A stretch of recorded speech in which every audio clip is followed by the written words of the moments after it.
Last year, we aired a powerful podcast called The Deadly Cost of Pain and Shame in Men. It was about men, depression, and suicide, and a Canadian organization that's trying to help men, not just here, but worldwide. That organization, called HeadsUpGuys, is celebrating its 10th anniversary next month.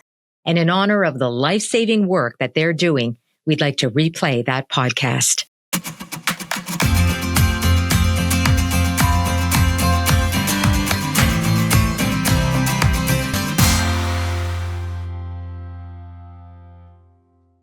In today's podcast, we talk about depression and suicide. So we want to alert you about that. And if you or someone you know is struggling in Canada, you can text or call 988.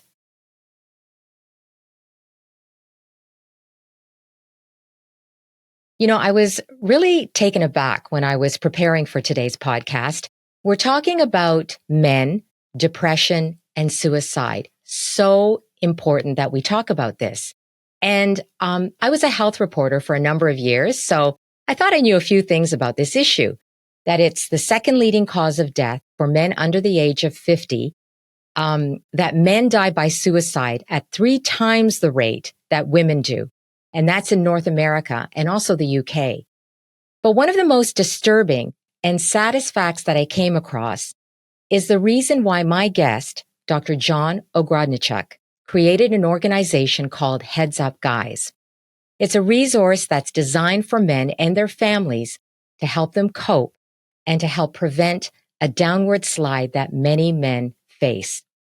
Dr. Ogrodniczuk is also a professor in the Department of Psychiatry and director of the psychotherapy program at the University of British Columbia. If you have a male in your life, whether a family member, a friend, a colleague, I really hope you listen to this interview.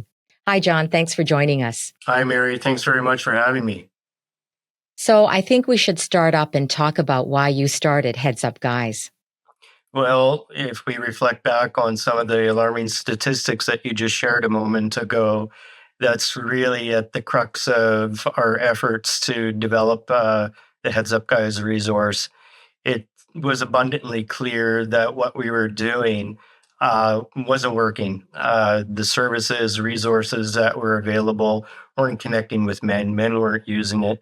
Many were suffering in silence, and far too many felt that their pain was so entrenched, deep, insufferable, that they looked to death as their only escape. So we really needed to do something different. We weren't quite sure what different really looked like. Mm-hmm. Okay, but you know what I found shocking was the story that you relayed about what was going on with men at doctors' offices. Mm-hmm. Yeah, so I was working with a psychiatry resident who was doing her research project on the topic of men's depression. And so for this project, she went to a large family practice clinic on the campus of UBC, and she sat herself in the waiting room, and we had a study protocol, lots of questions for guys to fill out while they were waiting to see their family doctor. And one of the items in the questionnaire protocol was, are you currently experiencing thoughts of suicide? Yes or no?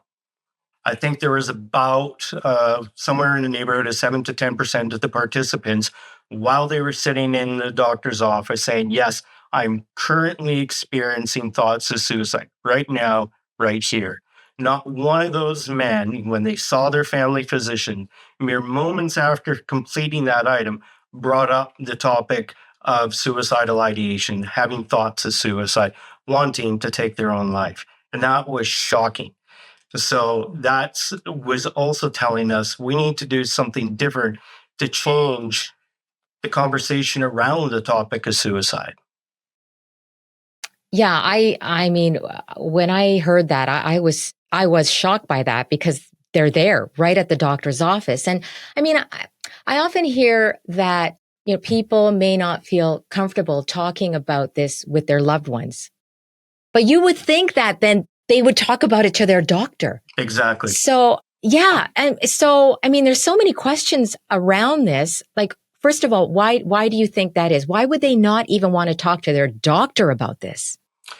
Well, I think you have to invoke this construct of masculine socialization to kind of get a broader sense of what some of the strong factors influencing men's behavior around mental health in general, and specifically around suicidality. If you think about how society teaches boys to be men, there's a lot of do's and don'ts. So, what are the things that you're supposed to do? Be strong, a sturdy oak, stoic, figure stuff out yourself, put your head down, push through whatever pain or obstacle that's in your way. And what you don't do is reach out for help, expose any weaknesses or vulnerability, don't share your feelings with others, and don't ask for help. So here, guy, can I ask you though? Mm-hmm. Yeah, I mean, I obviously we can't speak for every culture, but if you were to think about Western culture, hasn't that narrative like somewhat changed in certain areas? Where men are encouraged more to be sensitive, to show their feelings. That it's okay to cry. I mean, have we not made a bit of progress in that area in some areas of life? Yeah, indeed, I would say we have, but we have a long way to go still. Over and over again, I'm exposed to different men from different cultures that are all, in a way, burdened with expectations of how they ought to be. So it's not that men don't want help, that they don't want to ask for it. Sometimes they don't know how, they don't know where to look for that help. And for many, they're actually afraid of kind of violating masculine norms, being seen by others around them as not being a good, strong man. And unfortunately, for many guys out there, this ideal of what a strong, tough man is means that they don't ask for help. They figure things out, that they don't expose their humanity to others, really. Every human being suffers pain. No one out there is immune to that. And I think what we do need to change the narrative around, like you were saying, is that men are humans. We'll suffer. We'll feel pain. We want others to be there for us, just like we often want to be there for others who themselves may be experiencing that pain.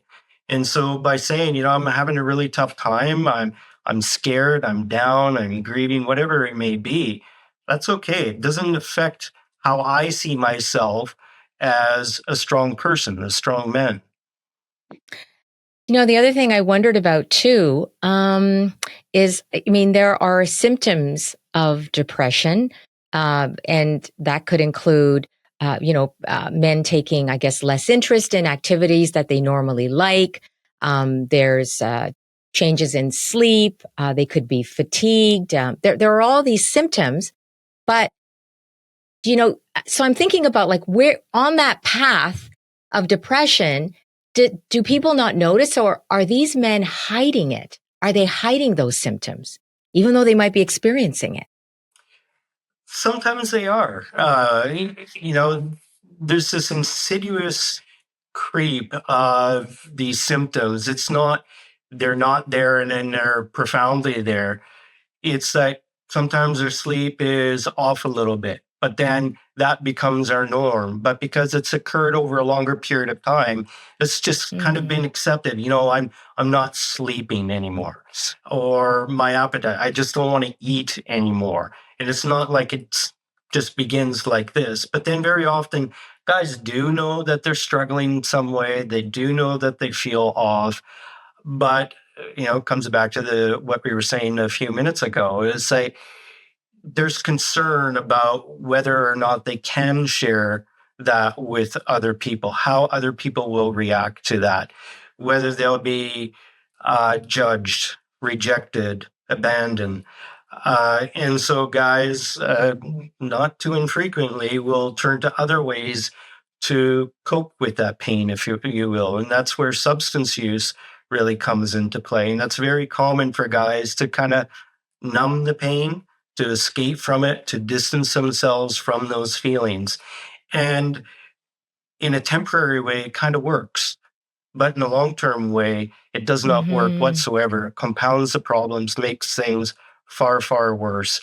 And sometimes it makes the pain feel intractable because it's never addressed properly. Yeah. And I can imagine, I mean, if it's hidden, if the depression is hidden and, his family or loved ones don't know about it, but they see now that there's an addiction, they're reliant on drugs or alcohol or whatever, then is there necessarily sympathy? Maybe not. Unfortunately, that's part of the stigma that surrounds substance misuse, really, is that everyone makes some sort of conscious decision to misuse or abuse substances. But that's not the case at all. No one who ever ends up in that place says, you know what, I'd like to be a boozer or a druggie, as an example. Under every single case, there's pain, very often emotional, psychological pain, but sometimes also physical pain. Like, as an example, the folks who work in the construction industry, they suffer very, very high Mm, uses of different types of substances. It's not because they want to, because it's often they're experiencing incredible physical pain. And a lot of the people who work in that industry, if they don't show up to work, they don't get paid and they're at risk of losing their job. yeah. So they numb that pain so they can go and continue working. So that's just an example of Mm-hmm. how it can be done, or how Mm-hmm. it can occur that people end up using substances more and more. It's not a conscious decision to abuse. Yeah. But the pain, you talk a lot about pain that these men feel. I mean, this isn't necessarily a physical pain. This is a different kind of pain. Can you talk about that? Because there was also, again, a surprising fact that you disclosed about pain and men who attempt suicide, but they manage to live, and what they say about that. Well, through our work, we've rarely, if ever, encountered somebody who has made a suicide attempt and lived, said, yeah, I really wanted to die. These guys don't want to die. They just want their pain to end, but they don't know how to end that pain. And if you are somebody who has experienced depression, even at a moderately severe level, you know just the depth of that pain. It affects every aspect of your being, not only how you feel about yourself, but how you presume people feel about you. And one of those concerns that a person has when they're really suffering a lot is that they're a burden to others. And so sometimes those acts of taking one's life is not only to end the pain that they're feeling, it's also to relieve others of the burden that they believe they are on those other people's lives. And that's a very scary place to Yeah. be. Yeah. Okay. I find that fact fascinating. Now, would that be true of just men or generally speaking of anyone who suffers from depression? That's really anyone who suffers from depression. This is not a male specific phenomenon that we're talking Uh about, huh. but it's very often the fact that men who are feeling that way, compounded by the fact that a lot of these guys don't know where or how to look for that help. They perhaps feel they don't have the permission to seek that help, even if they know where it is. They're left isolated in that pain, alone. And that's a frightening, frightening place to be. When men, they have a suicide attempt, but they manage to live, what are the chances that they're going to do it again? Depends whether they get help. If Mm. they make an attempt, they survive, but they don't get the help that they need and deserve, the chances are actually pretty high that they'll try again.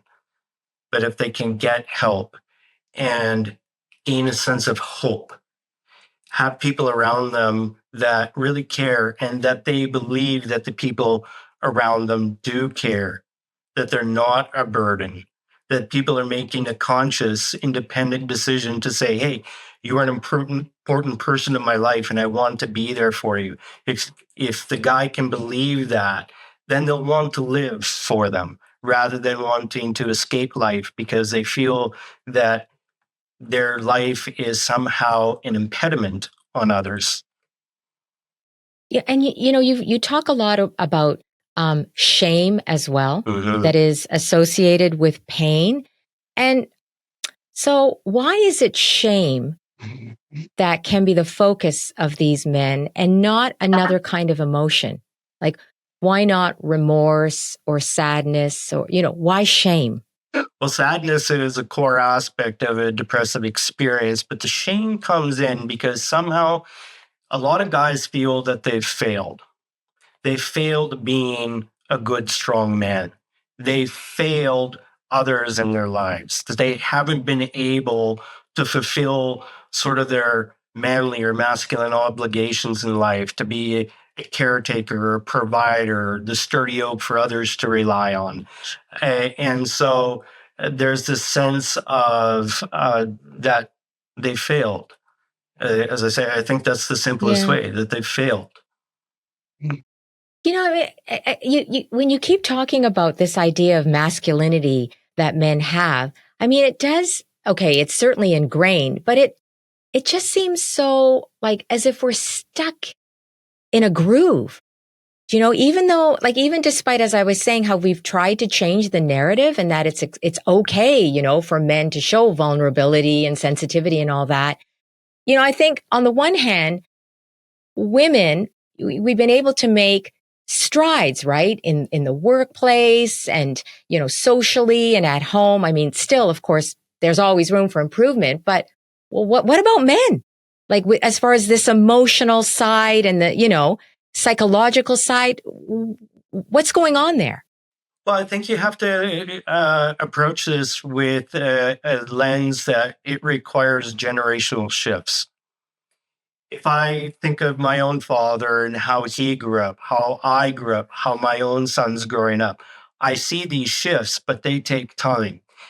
I see my son, how he engages with his male friends, and I'm thinking, wow, I would never have those conversations with my friends when I was growing up. And in fact, in some ways, I still don't have those conversations with men that aren't really close to me because Mm. we're all kind of exposed to those same social forces. The old norms don't show any weakness or vulnerability. That means never disclose to others that we may be afraid or sad or lonely.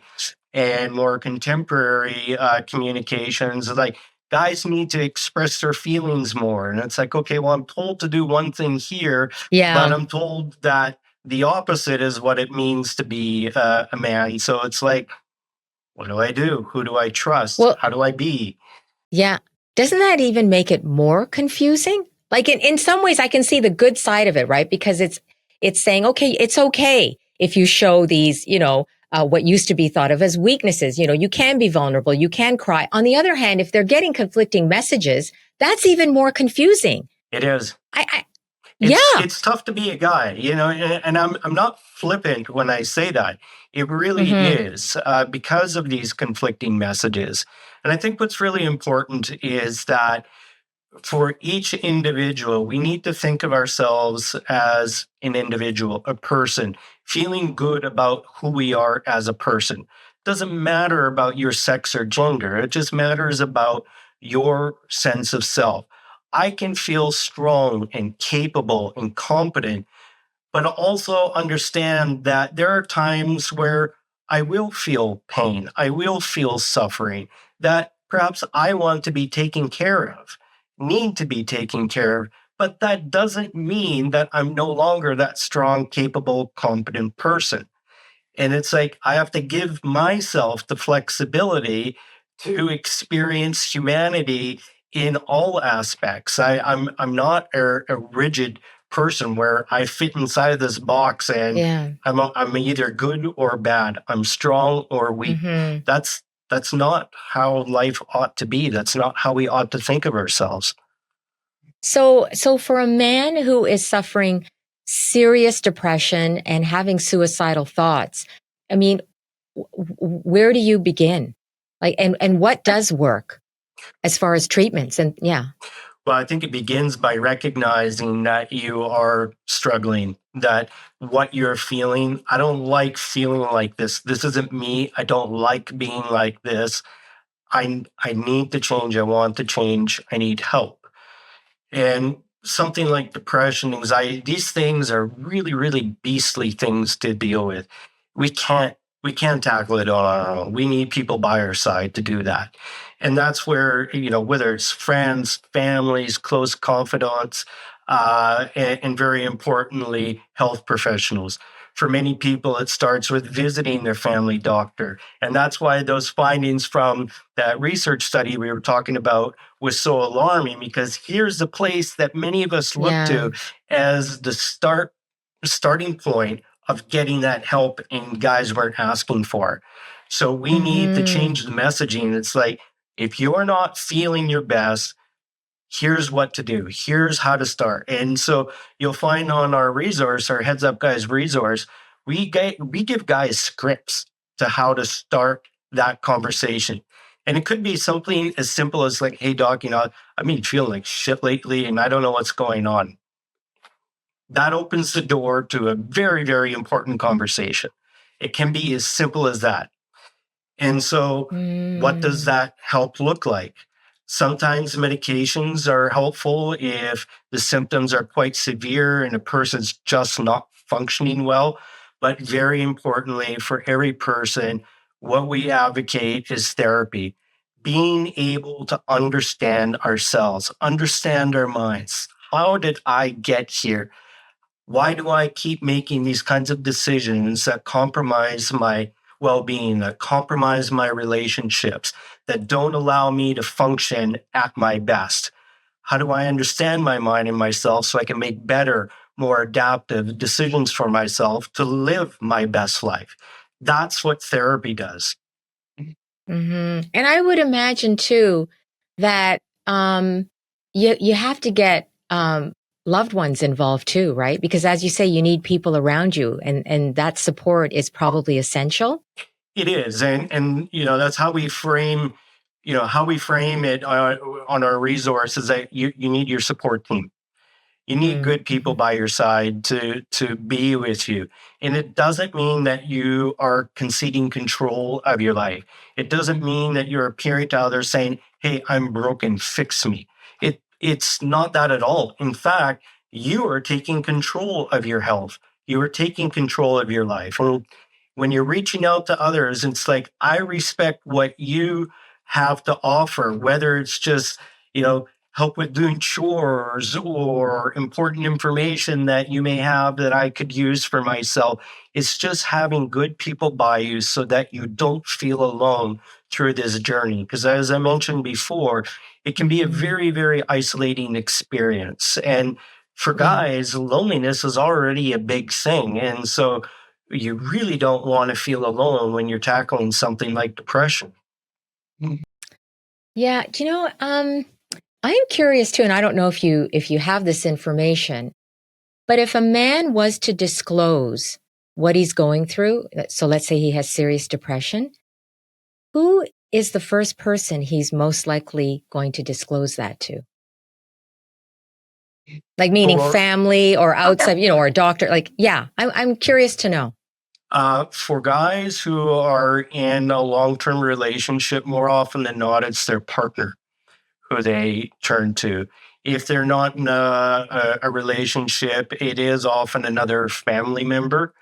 But Mm, also, if guys do have at least one really close friend, they may, uh, reach out to that person as well. But um, yeah. it's really just the fact that there's a person in their life, no matter what characterizes the relationship, as long as there's one person in their life that they can trust. That's the big You know, thing. yeah. So I'll tell you why I was asking. And it's because, well, it's something you said too about, men don't want to disclose, right? So Mhm. they're at their doctor's office. They don't even want to tell their doctor. And it made me think, well, if they're so ashamed, sometimes maybe the last people they want to know is their family because they feel they've let their family down. So might they perhaps, unburden themselves with a friend instead of family because they can't bear to tell their family? everything they're Sometimes that doing or is the what they're case, indeed. And certainly if there's a perception that within their family unit, whether it's the immediate or extended family, that they need to be a certain way. Mm. And if they can no longer be that way for others, that there is that shame. Sadly, it's not uncommon for families to reach out after a guy has taken his life and they'll say, we had no idea. We had That's, yeah. absolutely no idea. And those sadly are the cases where they felt for one reason or another that they couldn't share their struggles with their family. In fact, couldn't share it with anybody. Hmm. Well, I even wonder too about, the workplace because we spend so much time there. And you were involved in a big survey, a Mhm. national survey, right? About the mental health status of men in the workplace. And again, like some shocking findings. Can you talk about that? Yeah, this is a study we looked at men's mental health in the workplace, and what we found were some pretty staggering statistics with regard to levels of depression and anxiety, substance use, anger, loneliness. They were really cutting across the board. There's a lot of suffering that's occurring out there. And what I tell workplaces is like, you can't expect people to just shut off life when they come through the doors of their workplace. These are human beings that are experiencing the breadth of all sorts of emotions related to different aspects of their lives. And say somebody's just lost their wife of 50 years and they had a really close relationship. The guy is grieving immensely. He comes back to work. Is he no longer grieving? No. He's still is Hmm. really struggling with that loss, grieving tremendously. We have to acknowledge those human experiences. We also have to acknowledge as workplaces that this is where we spend the majority of our waking hours. So we're actually really primed to be able to support people when they're coming to work and struggling. It doesn't mean that we sort of take ownership of looking after people's health. That there's limits to what workplaces can and perhaps should do, but we don't ignore the reality that a lot of our workforce is struggling, men and women included, and that there are different things that workplaces can do. I know I'm going off on a bit of a tangent, but I think it's No, not at all. really important. Absolutely. Yeah. Yeah. I mean, one of the stats that was very disturbing was um, almost, I think it was 50% of the men who were surveyed were above a threshold for major depression. Yeah. Can you That's like about imagine? half over. Yeah. Yeah. So, I mean, do you think workplaces like, can they do, I'm sure they can do a better job. So like, what can they do or what should they be doing? I think one of the things is being a part of the conversation about normalizing the fact that we all can experience pain. We can all experience different types of mental health challenges. And it's really important to be attuned to our own health, but also know that supports and resources are out there. And workplaces can be a catalyst not only for those conversations, but also signposting people to those helpful resources. Many people work in places where there's an EAP provider, for example. Mm-hmm. Use those. It's a good starting point to getting help. If you're in one of those workplaces that don't have those kind of resources, managers, bosses can still be a conduit to pointing people to helpful resources. Even being able to listen to somebody sharing that they're struggling. And as a boss, I could say, you know what, I'm really glad you shared that. And it's like, I'm not really sure how to handle that right now. I don't know, where to point you or what to do, but I just want you to know that you don't have to be alone in this. And I'll try to do my part to help you on your road to recovery. Just hearing those words can be incredibly helpful for a person. And it's Mm. like, oh, somebody actually cares. Somebody cares. It's okay to feel like this. Somebody's going to be there for me if I need to. And I was like, that's really important. Yeah. And I also wonder, because it's a workplace, do people often confuse stress with depression? I think they can, and that's an important part of sort of improving the public's mental health literacy, if you will, understanding, stress is this kind of generic thing where I feel kind of overwhelmed by certain things.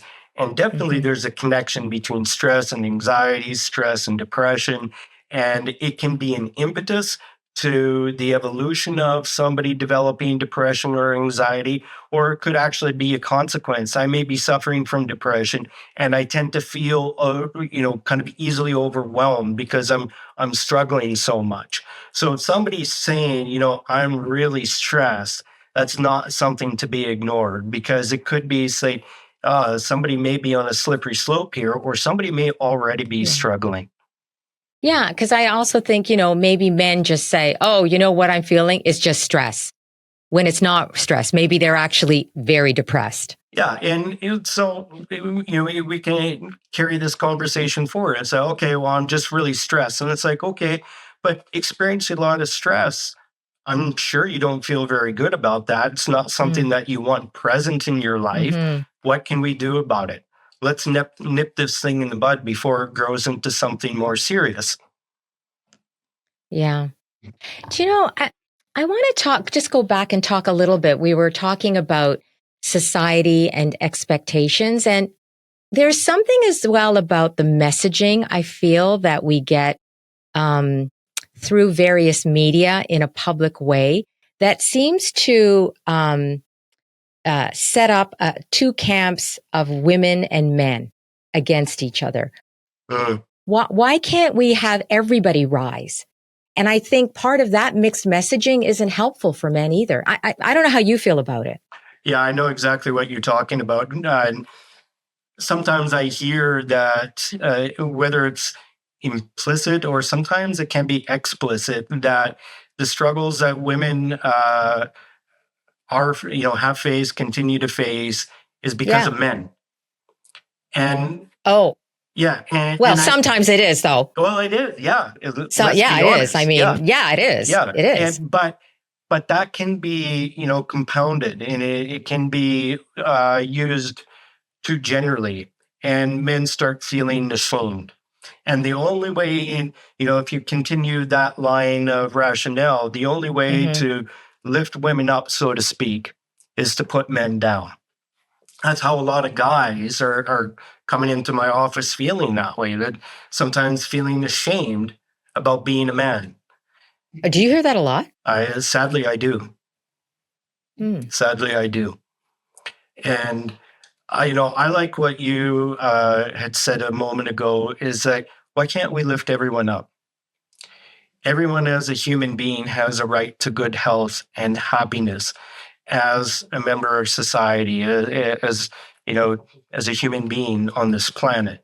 Whether you're a man, woman, doesn't matter your gender, doesn't matter your sex. It just matters that you're a human being, and you deserve dignity, respect, good health, happiness, as I said. And if men have been struggling, as the statistics clearly show, then it's like, what can we do to help men? And it doesn't have to come at the expense of others. And it's just pointing out, people ask, why did you create Heads Up Guys? And it's like, because guys are killing themselves at astonishing rates. So we need to do something different. And it's just acknowledging that we need to be better in certain spaces, lift them up. Yeah. And it's like, and so, well, why should men's mental health be important to everyone? Because every man who takes his life was somebody's son, father, husband, brother, friend, colleague. It affects all of us. So it's not about privileging men's mental health. It's about recognizing that a segment of society is suffering a lot, to the point that a lot of them are looking to end that suffering through taking their own lives because they feel that there are no other options. So what can we do to help them? Yeah. So you say you're hearing that societal comment from a lot of men. And then I think back to that statistic about suicide being the second leading cause for men under 50. Mhm. Yeah. So what are you hearing from those men, younger men, you know? Well, a lot of struggles. One of them is loneliness. A lot of guys feel very lonely. In fact, if you were on our Heads Up Guys site, you might have seen our stress test. So through more than 150,000 men taking this stress test, we found that the most frequently cited stressor in men's lives is loneliness. Men feel lonely. And what does that loneliness look like for these men? Well, if you get to the heart of loneliness, feeling that there are no people who care about you, that you don't matter, that you're alone in life. It's like your existence has no relevance to others. And a lot of guys are feeling that way. Okay. And so what I'm wondering too is, and I don't know if you have this information, but would a lot of those men, are they in relationships? So in fact, they do have family. They may have a partner. They may have friends, but in spite of all that, they still feel lonely. Absolutely. Mm. Yep. So just because you may have a partner or you may have a large social network, you can still feel lonely.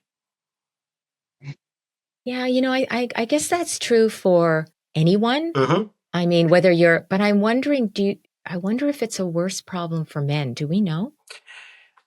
That I don't know, but what I do know for men is that one of the most difficult things for men to say is I'm lonely. I feel lonely. Yeah. It's really, really hard. Yeah, yeah. Just because I think women are, generally speaking, are allowed to say those kinds of things, right? Yeah. And women tend to, divulge their feelings maybe with their female friends or their family. Yeah. Yep. Yep. And Yeah.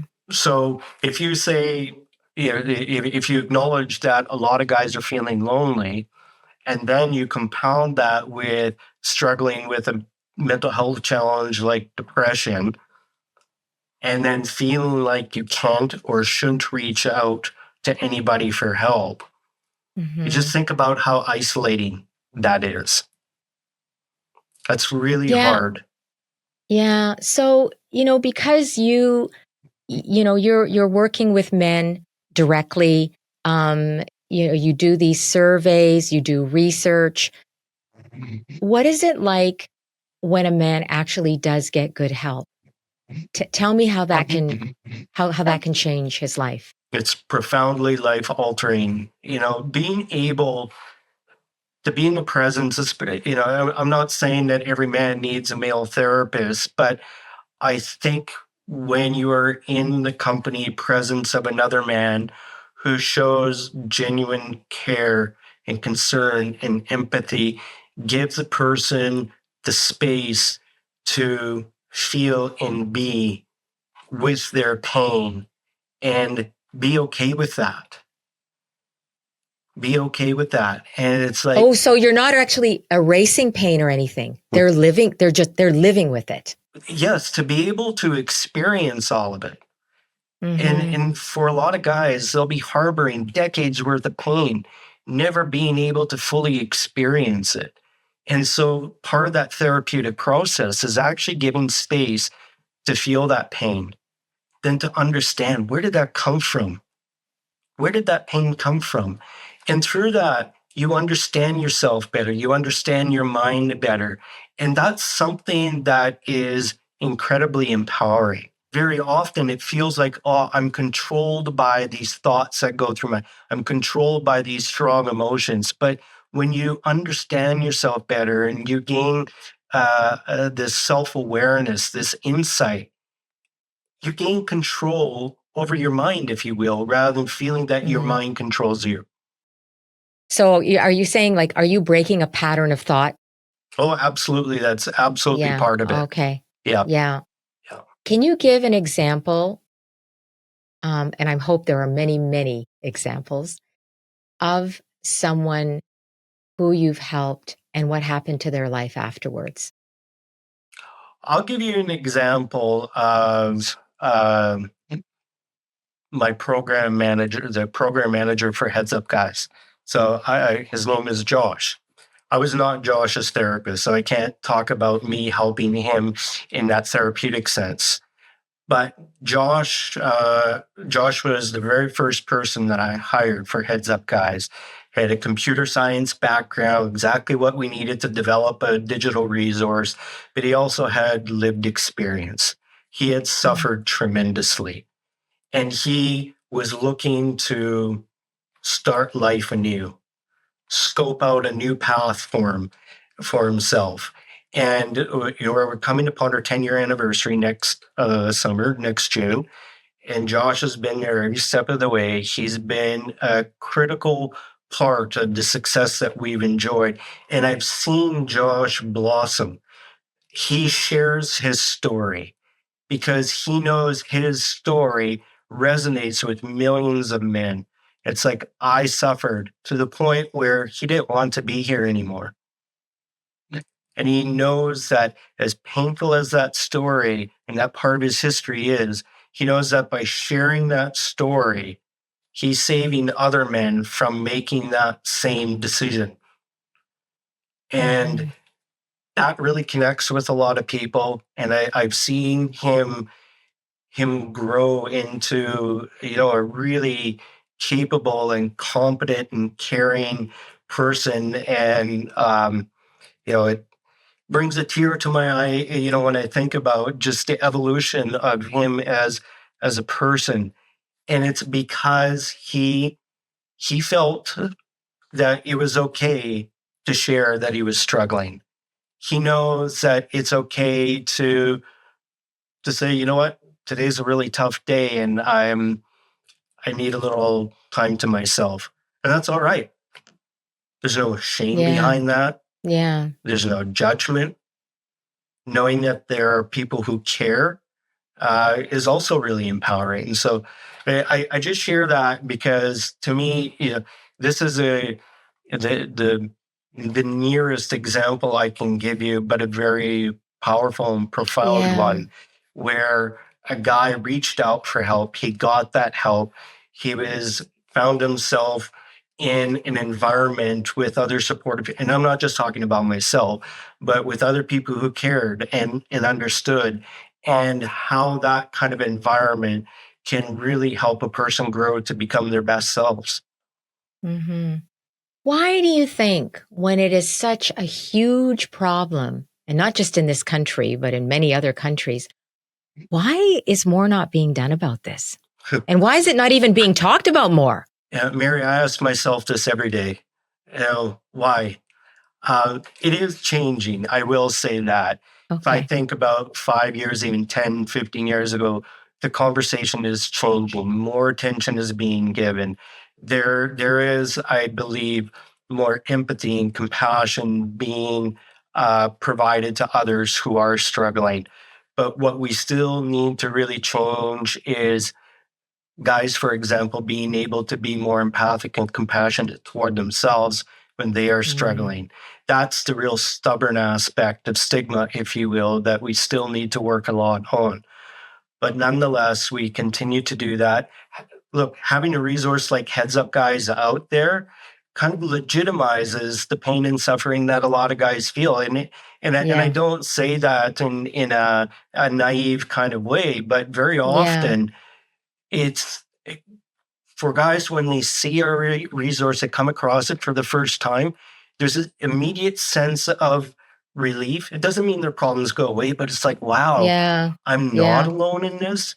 What I'm feeling is such a thing that there's actually this formal professional resource out there to help fellas just like me. Yeah. Like that's. Yeah. And you know what? Like I'm thinking about this too, and probably the same feeling of shame and, oh my God, I shouldn't be talking about this. That probably spills over into the larger discussion because maybe men, they don't want to make a big stink about it. Like, because if they made a big stink about it, then maybe something would be done about it. Well, that's it. Yeah, I often say that, one of the limitations of us guys, we're not we're not the best at advocating for ourselves. I wish that part could change. And I understand a lot of guys don't want to make a big fuss about men's health issues like depression as an example, but I'm willing to do that.